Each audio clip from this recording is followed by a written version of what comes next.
Alright, Victorum Gaming fans and fans of Blood Red Skies, we're back. Got another video for you guys today. We're going to start a series here basically where we take a quick look through the scenarios from the core box set just to provide you with an overview and some ideas on how the rules and stuff work for these various scenarios, and just some ideas for general tips and strategies. Anyway, so we start off today. We're going to take a look at the first scenario, which is Dogfight. Very simple. So basically, a dogfight or furball is, as they say here, flyer parlance for an ongoing air battle where elements are already rapidly jockeying for position, diving in and out of action. Fights like these could develop and dissolve again within minutes as large formations clashed across miles of vertical and horizontal space. So it's basically befitting of the first scenario, so it's pretty simple overall. So we start off here, the elements. So each player may deploy a maximum of 4 elements and must deploy a minimum of 2 elements. Each element must comprise 2 or more planes from the same squadron.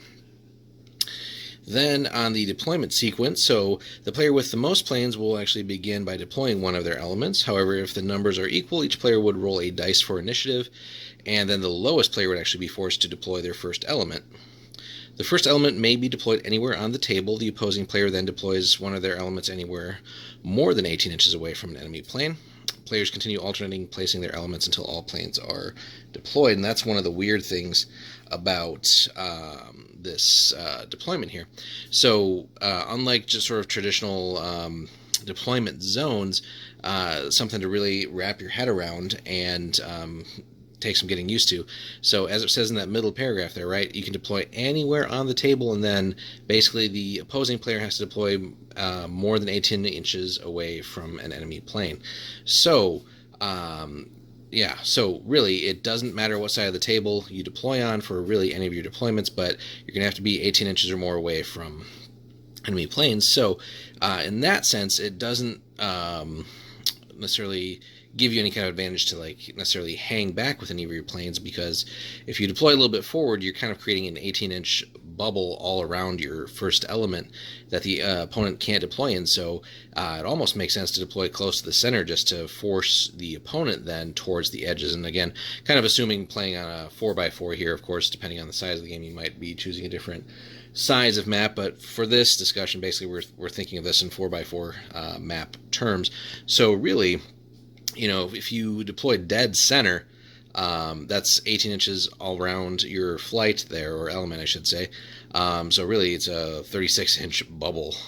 So actually getting to deploy first here is actually can be kind of strategic. So you might throw your weakest element out first just to deny the opponent as much space as possible, and then again you this will continue as you guys deploy elements. So but yeah, that initial deployment there is key, but the rest of them still matter, because again you can try to force an opponent into sort of not so advantageous starting positions. And the nice thing with this kind of setup too is the setup is not necessarily going to be the same all the time. So it's not just going to be, oh, I'm on this side of the table, you're on that side of the table, and first turn potentially nothing happens. So this does create an interesting dynamic where you don't know where everything's going to be, what direction it's going to be pointing to initially start out, and things like that. So it's pretty cool. Starting advantage level. So once all the elements have been placed, roll a die for each plane. And basically on a 5 or 6, you start with advantage, which is always cool. 3 or 4, neutral, still not bad. But then on 1 or 2, you could start disadvantage. And just from having played several games, so you know, if the dice are with you, it's obviously nice to just start advantaged, because then you can work on doing some other things in your first turn.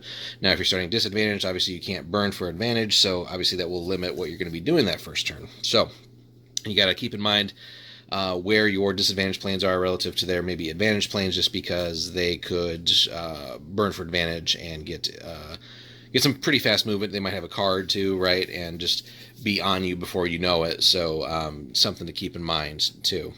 All right, then moving on, leaving the battle area. So if a plane leaves the table, it re-enters play on the following turn if it passes a maneuver test.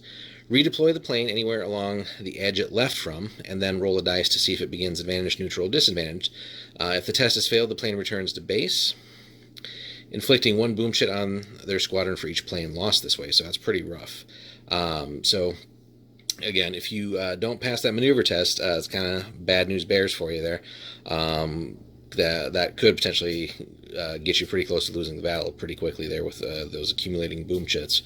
But it is kind of cool that you would have to retest, and it kind of makes sense to see if you're advantage, neutral, or disadvantage, as we just talked about. So pretty cool overall there. And then basically just to help keep track of where the planes left, you might as well just leave them by the edge there. Otherwise, just with everything that's going on in the game, you might forget where something left. So, and then game length, basically until all planes of one player retreat or have left the table. So basically no set length. And that's pretty nice too for like tournament play. So basically, play until time's up or somebody has won with the other conditions there. So pretty cool.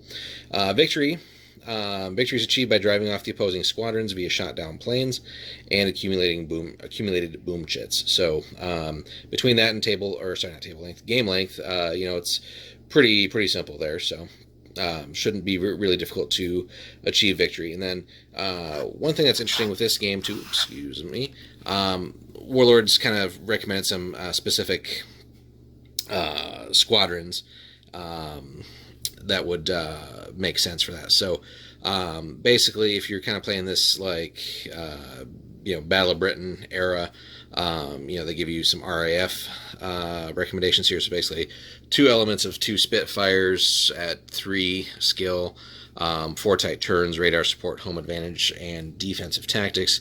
And then for the Luftwaffe, fairly similar, 2 elements of Bf 109Es, and then a little bit more diversity in their cards here, but 2 great dive, 2 great climb, poorly trained opponents, clear skies, and dive away. So that will definitely create an interesting matchup, and is definitely, if you're learning the game, especially if you bought this core box, kind of what we're talking about here, that's just a great starter game. And honestly, playing that a couple of times just to get comfortable with all the different features of the game is a great way before you start adding the full contents of the game and really start worrying about things like aces and some of the more advanced planes and stuff like that. So really just the Spitfire and the 109 are just great learning planes if you've started with the starter box here. So overall, really good stuff, and that basically covers everything for the Dogfight scenario, and it's probably just a good one just to have in pretty much most like tournament type scenarios. It's just real simple. It's basically who's going to be the better pilot or pilots, and just who can outmaneuver the enemy and shoot the most planes down. So it makes everything nice and simple. But this has been just a quick review of the Dogfight scenario 1 for Blood Red Skies from Warlord Games. If you like World War II and like aerial combat stuff like that, if you've tried games like X-Wing and other similar type of games, and you're looking for something new and fresh and really fun and easy to get into, definitely check out Blood Red Skies. But like I said, this has just been a quick review of Dogfight Scenario 1. Hope you guys enjoyed it. Give us a like if you could, and a subscribe to the channel if you haven't already. It really does help, and we'll see you in the next one.